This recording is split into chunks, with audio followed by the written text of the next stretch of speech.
Es que ricasco, lo primero es agradecer bien a Eraikiz Kolektiboa, Bizitegi, a Itziber también, por el trabajo realizado, que me parece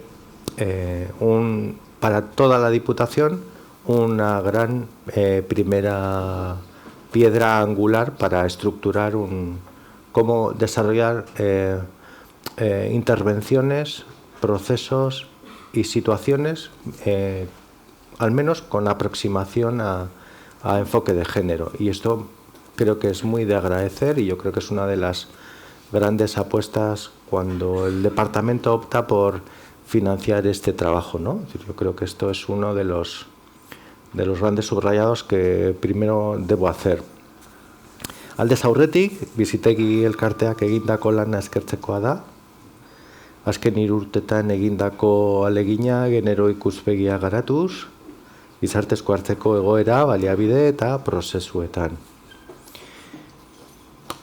Honek, lotura handia dauka, zaila egiten ari garen hausnarketa eta bultzadan bitartez, generoak, eraikuntza kulturala ulertua, eragiten duen desberdinkeria gelditzeko. Desberdinkeri hori, patriarkatuaren ondorio sortu da, emakumearen mendekotasunaren egiturare usteko.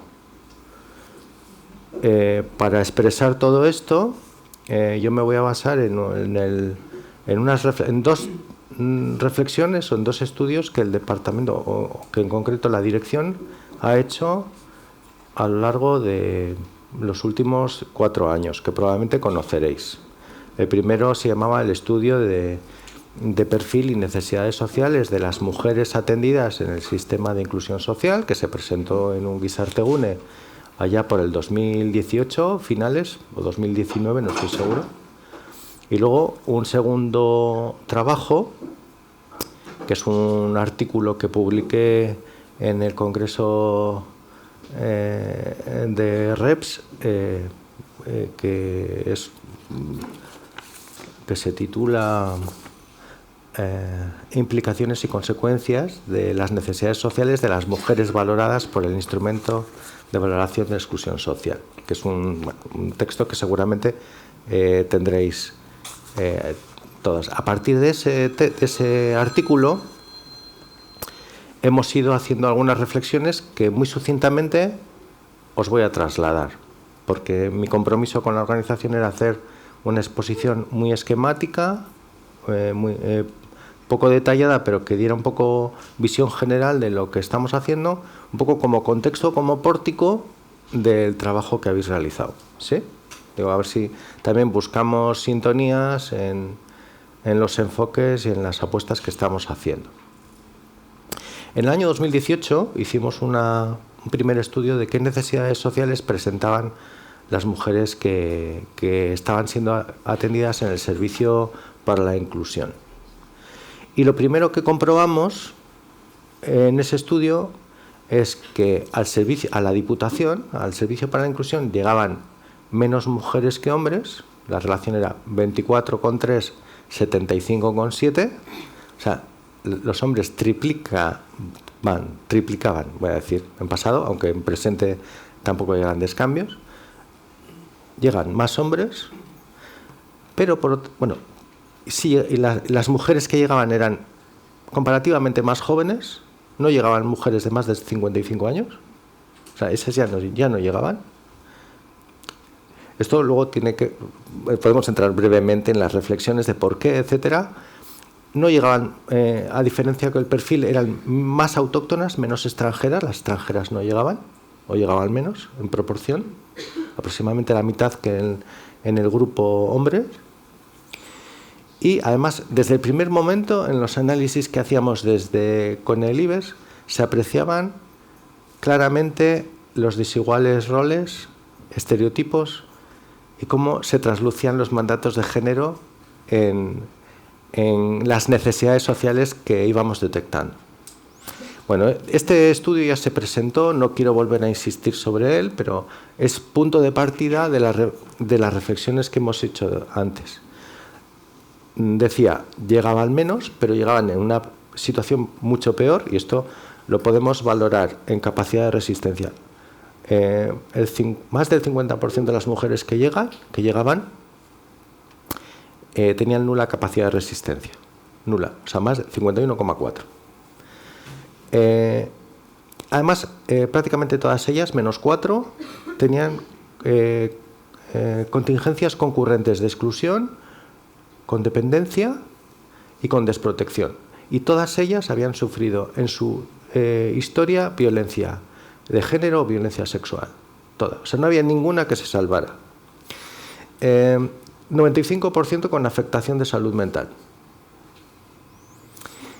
Y en la satisfacción respecto a la satisfacción de necesidades relacionadas con los apoyos para el desenvolvimiento personal, para la vida social, para la convivencia, para la participación, incluso la convivencia familiar, en el 95% de los casos las mujeres lo tienen en peor situación que los hombres estudiados en el estudio. ¿Y en qué situación estaban posicionalmente mejor? Pues en lo que tenía que ver con el acceso a bienes materiales. Por ejemplo, vivienda.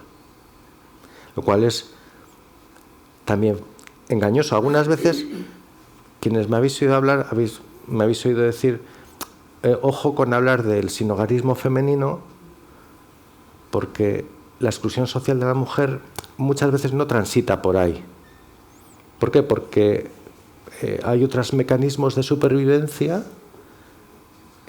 y puede ocurrir que si nos fijamos en ese rasgo externo, el sinhogarismo, podemos perder de vista otras situaciones límite o mecanismos diferentes de supervivencia de la mujer en situaciones de exclusión social que podríamos no percibir. Y esto también tiene que ver probablemente con por qué llegan menos mujeres. Me estoy dilatando en el tiempo, voy a la primera página y quería decir muchas más cosas, pero bueno, la reflexión yo creo que es pertinente en cualquier caso, ¿no? Bueno, decía que y otra de las conclusiones de aquel estudio 2018 es que las mujeres que llegaban se sostenían peor en los apoyos, en los recursos que teníamos. O sea, teníamos menos adherencia, conseguíamos retenerlas menos tiempo, marchaban antes, y por supuesto diciendo que estaban en una situación comparativamente mucho peor. Vale, esta es la primera reflexión que hicimos. En el año 2020, en 2021, es cuando publiqué el estudio ¿no? Y a partir de ese estudio, pues lo que hemos hecho básicamente ha sido ir asentando acciones en 3 ámbitos, que yo he definido en 3 ámbitos, que se pueden hacer algunas más, pero el primer ámbito que hemos acordado o que hemos establecido en el conjunto de la dirección es el de la accesibilidad. ¿Cómo desentrañamos los filtros, los eventuales filtros y barreras que ponemos para el acceso y derivación de las mujeres a la atención secundaria? ¿Vale? Aquí tenemos una cierta reflexión.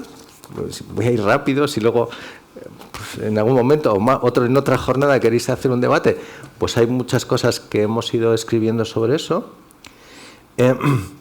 En un segundo objetivo queríamos evitar establecer apriorismos a partir de determinados rasgos externos o parciales que atribuimos a la exclusión social, pero que son predominantemente masculinos. Por ejemplo, la forma de supervivencia de las mujeres en relación, por ejemplo, con el sinhogarismo.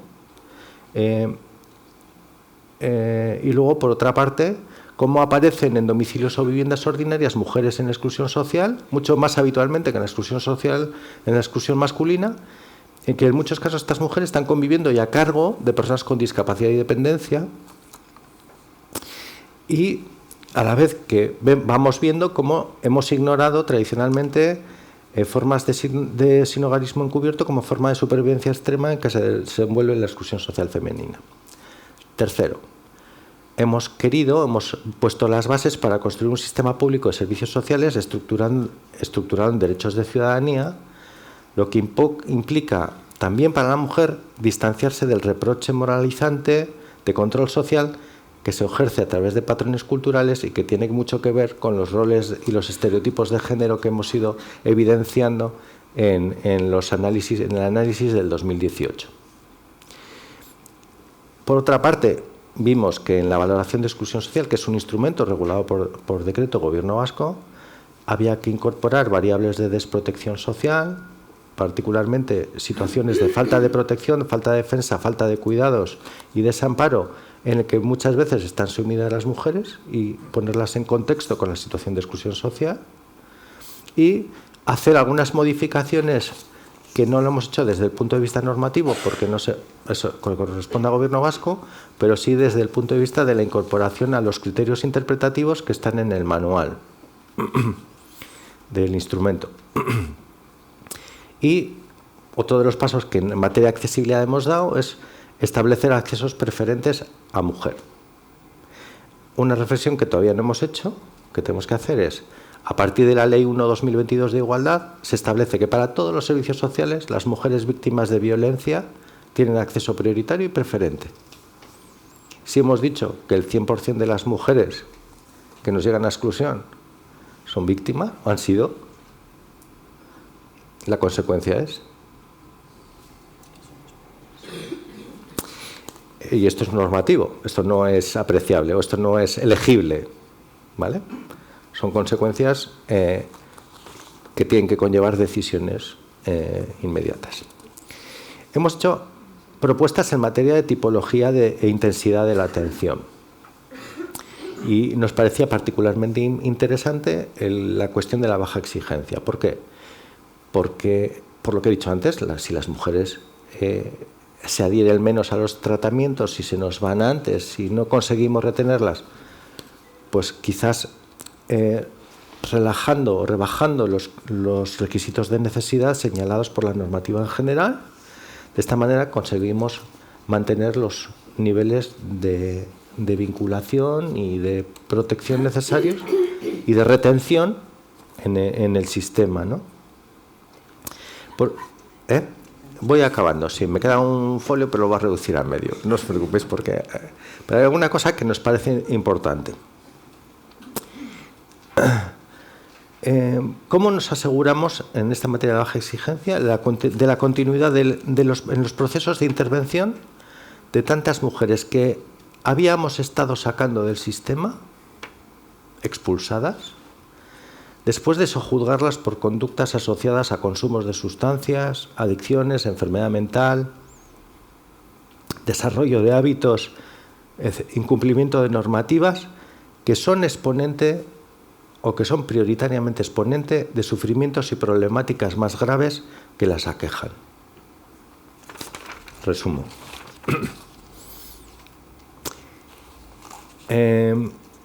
¿Cómo hacemos para que las expresiones, por ejemplo, más crudas de la violencia machista sufrida o de la exclusión social vivida no sean objeto de juicio, penalización y expulsión del sistema? Y esta es la clave, para mí, fundamental de la intervención. ¿Cómo lo hacemos? Y aquí tiene mucho que ver el trabajo que habéis desarrollado.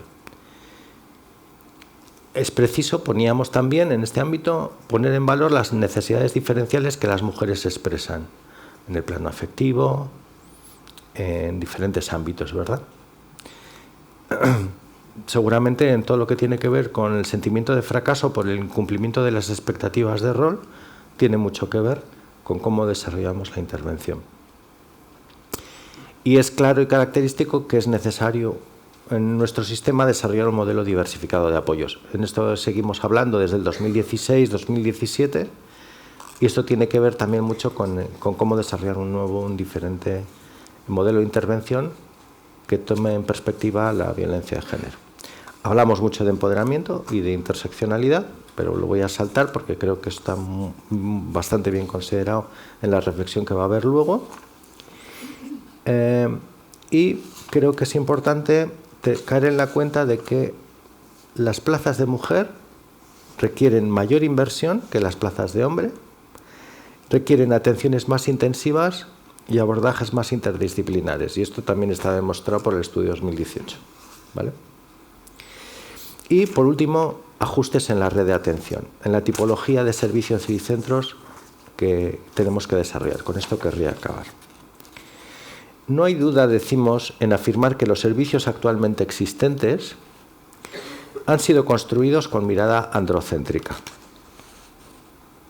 Están pensados en los escenarios de la exclusión masculina y, en algún caso, de las mujeres que transitaban por escenarios de exclusión masculina.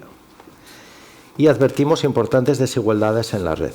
Las mujeres están en los peores centros,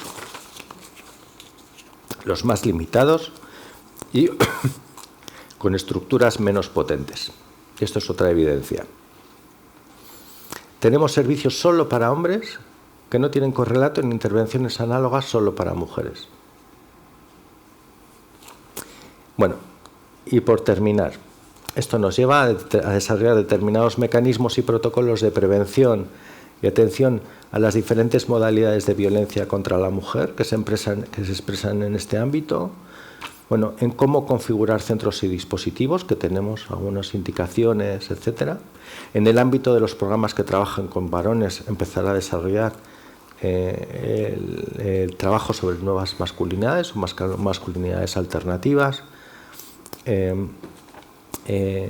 La formación específica de los profesionales en materia de igualdad y violencia machista y posibilitar sororidad en todos los centros y servicios orientados o mixtos orientados hacia mujeres, ¿no?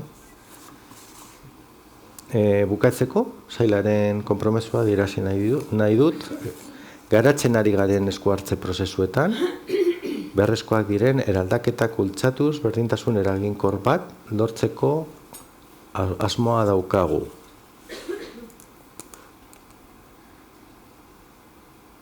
Jardunaldi honetan parte hartu nahi izan duzuen guztioi, eskerrak eman nahi nizkieke, adierazi duzuen konpromisoagatik.